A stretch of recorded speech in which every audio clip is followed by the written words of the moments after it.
So hey everyone, welcome back to another quick and very interesting tutorial where in this quick tutorial I'm going to show you how you can change the export frame rate or how you can fix the issue of low frame rates on the DaVinci projects. Now for example, if you edit some videos and when you go to the export page it will it might reduce the FPS of the video. So there are two different methods to fix that. You can either change the project settings or you can directly change the export settings. So I'll show you how you can change the export settings.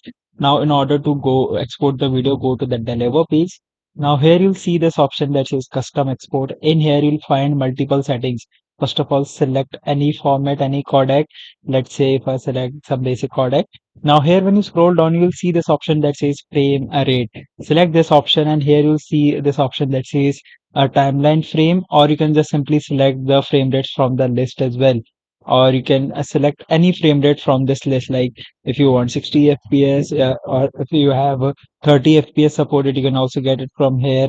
You can switch to any fps or you can directly switch to the project settings, and from here you can also change the frames per second of the video.